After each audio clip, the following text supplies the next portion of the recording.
Good morning students, here Seema Sharma, PGT Biology from Surat School. So students, it's a revision time. So we will start our revision with the first chapter from NCERT book, that is Nutrition in Plants. Okay students, in 6th class you learn that food is essential for all living organisms. Okay, like carbohydrate, protein, fats, vitamins, minerals are the component of foods, and these components of foods are necessary for our body are called nutrients.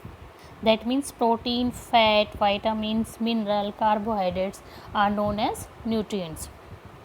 All living organisms require food.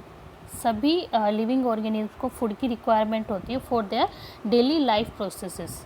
उनकी life को continue रखने के लिए, body को maintain रखने के लिए, energetic रखने के लिए, ग्रोथ के लिए हमें फूड की रिक्वायरमेंट होती है. Plants can make their food themselves. Plant अपना फूड खुद प्रिपेयर कर सकते हैं, इसलिए हम उन्हें ऑटोट्रॉप्स भी कहते हैं. That means auto means self, trophs means nourishment, यानी वो अपने आप फूड को प्रिपेयर करते हैं. But animals including humans can not. But animals खुद अपना फूड प्रिपेयर नहीं कर सकते, इसीलिए हम उन्हें हेट्रोट्रॉप्स कहते हैं. Okay, they depend for their food on plants and animals, यानी वो फूड के लिए प्लांट और एनिमल्स पे डिपेंड होते हैं. दस human and animals are directly indirectly dependent on plants. वो प्लांट्स के ऊपर डिपेंडेंट होते हैं. Now here is Boojo wants to know how plants prepare their own food, कि प्लांट्स अपना फूड कैसे प्रिपेयर करते हैं. Plants are only organisms that can prepare their food themselves by using water, means H2O, carbon dioxide, CO2 and minerals. The raw materials are present in their surroundings. Surroundings में जो भी raw material present है उनकी help से, with the help of sunlight and chlorophyll that is present in leaves, जो leaves में chlorophyll present होती हैं, उसकी हेल्प से प्लांट अपना फूड खुद प्रिपेयर करते हैं. That means the carbon dioxide, H2O, minerals and sunlight and chlorophyll, इन सब के कंबाइन होने से एक दूसरे की हेल्प से क्या होता है, फोटोसिंथेसिस प्रोसेस होती है और फूड प्रिपेयर होता है. The nutrients enables living organisms to build their bodies, to grow, to repair damaged part of their body and provide the energy to carry out their life process. यानी कि ये food है, ये nutrient है, ये किसी भी लिविंग ऑर्गेनिज्म की बॉडी को बिल्ड करने के लिए, ग्रो करने के लिए, जो डैमेज पार्ट हो जाते हैं उनको रिपेयर करने के लिए और एनर्जी प्रोवाइड करने के लिए न्यूट्रिएंट बहुत ही ज़रूरी है. Nutrition is the mode of taking food by an organism. किसी भी ऑर्गेनिज्म को फूड को इंटेक करना और उसे यूटिलाइज करना by the body is called nutrition. The mode of nutrition in which organism make food themselves, जिसमें कोई भी ऑर्गेनिज्म है फूड को खुद प्रिपेयर करते हैं from simple substances is called autotrophs. जैसे कि प्लांट्स जो फूड खुद प्रिपेयर करते हैं, इसीलिए plants are called autotrophs. That's why plant को हम ऑटोट्रॉप्स कहते हैं. Animals and most other organism take in readymade food prepared by the plants. वो ऑलरेडी प्रिपेयर्ड जो फूड है वो इंटेक करते हैं. That means they depend for their food on others. वो अपने खाने के लिए किसी और पे डिपेंड करते हैं, उन्हें हम हेट्रोट्रॉप्स कहते हैं. हेट्रोस मीन्स अदर, दूसरों के ऊपर डिपेंड होना. ओके, ऑटो मीन्स जो फूड को खुद प्रिपेयर करते हैं, हेट्रो मीन्स जो अपने फूड के लिए डिपेंड करते हैं दूसरों पे. ऑटोट्रॉप्स में हम प्लांट्स को इंक्लूड करेंगे, हेट्रोट्रॉप्स में हम एनिमल्स को इंक्लूड करेंगे. Now photosynthesis. Okay, one remaining here. पहली wants to know why our body cannot make food from carbon dioxide, water and minerals like plants to do. Plant की तरह हम फूड प्रिपेयर क्यों नहीं कर सकते हैं? हम बाहर से कार्बन डाइऑक्साइड भी ले सकते हैं, वाटर एंड मिनरल्स भी ले सकते हैं. Actually in plants, food factories of plants are located. Whether food is made in all parts of the plant and only in certain parts. How do plants obtain the raw material from the surroundings and how do they transport them to the food factories of the plants? इन सब के answers हम आगे देंगे. Actually अगर in short कहा जाए तो plants में क्लोरोफिल पिगमेंट प्रेजेंट होता है जो फोटोसिंथेसिस में हेल्प करता है. Now photosynthesis, food making process in plant. What is the photosynthesis? Food making process in the plant. Plants में food को prepare करना is a photosynthesis. Leaves are the food factories of the plant. Leaves में food prepare होता है, इसलिए हम इसे food factory कहते हैं. The synthesis of food in plants occurs in leaves. जो ये photosynthesis की process होती है वो leaves में होती है. Therefore, all raw material must reach there. पूरा रॉ मटेरियल जो हैं, चाहे वो कार्बन डाइऑक्साइड है, वाटर है, मिनरल्स हैं, वो सभी लीव्स में पहुंचती हैं. Water and minerals present in the soil are absorbed by the root and transport to the leaves. जो ये वाटर है, मिनरल्स है, वो रूट्स के थ्रू, यानी सोइल में जो मिनरल्स और वाटर प्रेजेंट होते हैं रूट्स के थ्रू लीव्स में पहुंचते हैं. कार्बन डाइऑक्साइड कहाँ से आती है? एटमॉस्फेयर से आती है, ठीक है. And taken in through the tiny pores. ये लीव्स हैं, लीव्स में छोटे छोटे पोर्स प्रेजेंट होते हैं, तो इसी से जो है गैसेस का एक्सचेंजेस होते हैं. और these pores are surrounded by guard cells. इन पोर्स, ये पोर्स हैं, इनके चारों तरफ गार्ड सेल्स होती हैं. ओके, इन पोर्स को हम स्टोमेटा कहते हैं.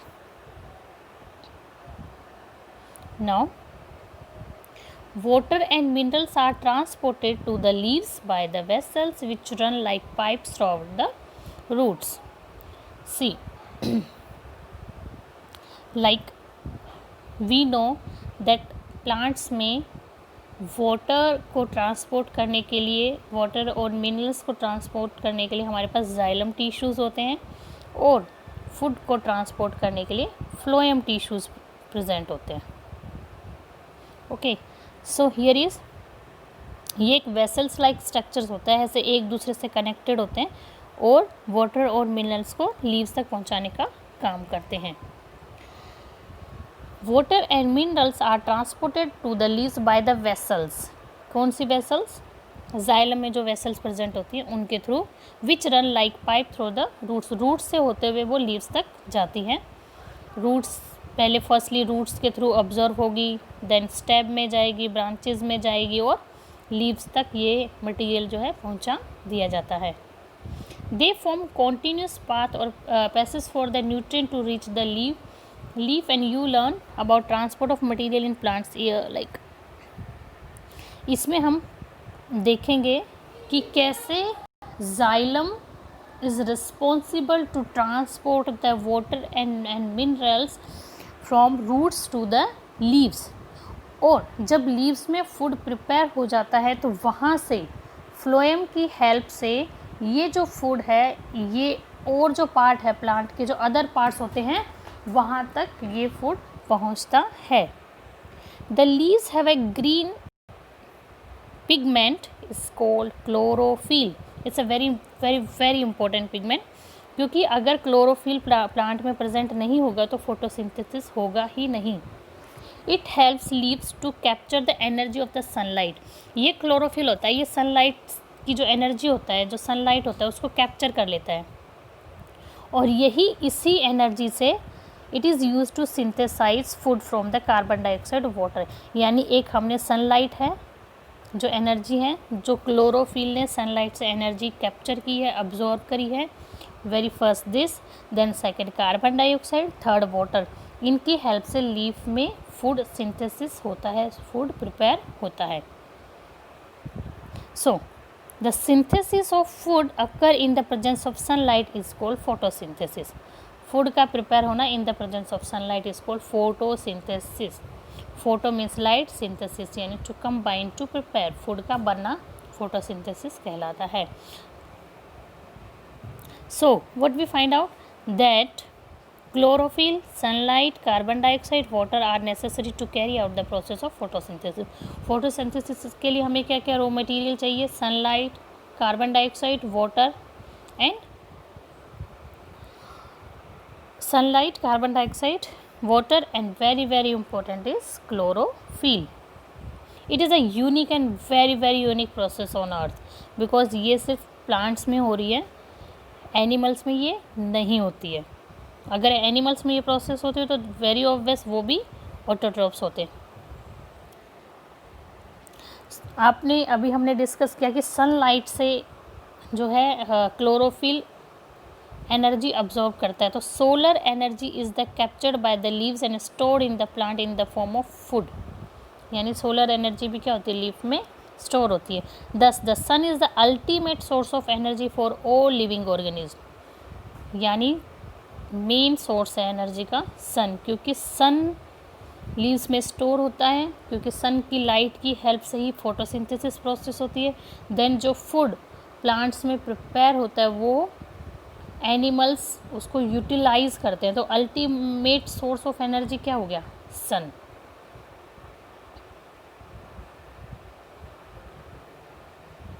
Okay, very important thing is, can you imagine the earth in the absence of photosynthesis? अगर photosynthesis process नहीं होगी तो क्या होगा? In the absence of photosynthesis there would not be any plant. वहाँ पे हमें कोई भी plant नहीं मिलेगा. And the survival of almost all living organisms directly indirectly depend on the food made by the plants. क्योंकि अगर प्लांट फूड प्रिपेयर करते हैं तो वो फूड है वो डायरेक्टली इनडायरेक्टली यूटिलाइज्ड होता है by living organism, by other living organism. अगर वो फूड ही नहीं मिलेगा तो survival is impossible. Now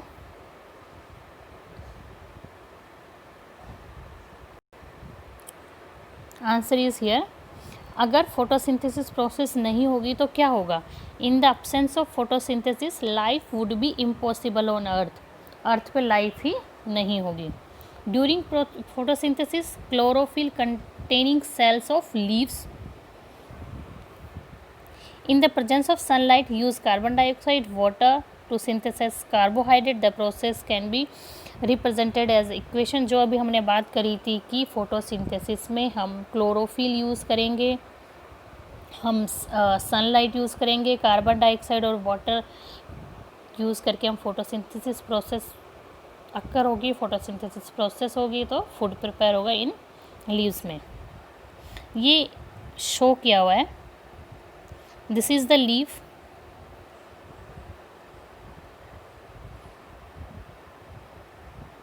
Okay.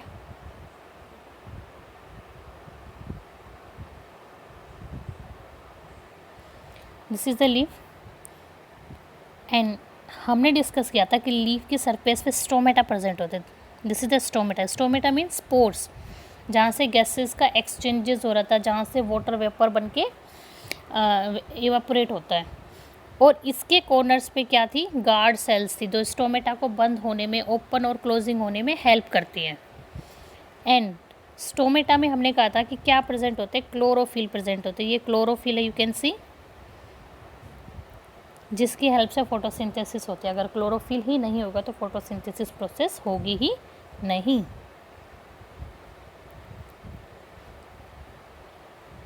इसको एक बहुत ही अच्छे शॉर्ट फॉर्म में बता रखा है. This is the sunlight. Sunlight leaves में क्लोरोफिल है, उसने सनलाइट को ऑब्जर्व करा. कार्बन डाइऑक्साइड एंड वाटर, जो रूट्स के थ्रू मिनरल्स और वाटर्स आए हैं, इनके थ्रू फोटोसिंथेसिस हुआ और फूड प्रिपेयर हुआ. This is the photosynthesis process. During the process oxygen is released. इस प्रोसेस में क्या होगा? ऑक्सीजन रिलीज्ड होगी and carbohydrate ultimately get converted into starch और carbohydrate starch में हो जाएगा. The presence of starch in the leaves indicate the occurrence of photosynthesis. अगर leaves में starch present है इसका मतलब क्या हुआ, ये indicate करता है कि photosynthesis process हुई है. The starch is also a carbohydrate. Okay, means क्या हुआ कि photosynthesis process हुई और जो भी एक प्रोसेस होता है इनमें क्या होता है, ऑक्सीजन रिलीज़ होगी और CO2 क्या होगी, ऑब्जर्व. वेरी ऑब्वियसली कि आपने देखा होगा कि प्लांट्स है वो CO2 क्या करते हैं, इंटैक करते हैं और ऑक्सीजन को रिलीज़ करते हैं. अब इसमें कुछ एक इनबॉक्स इम्पोर्टेंट पॉइंट्स हैं, इसमें देखते हैं हम सेल्स के बारे में.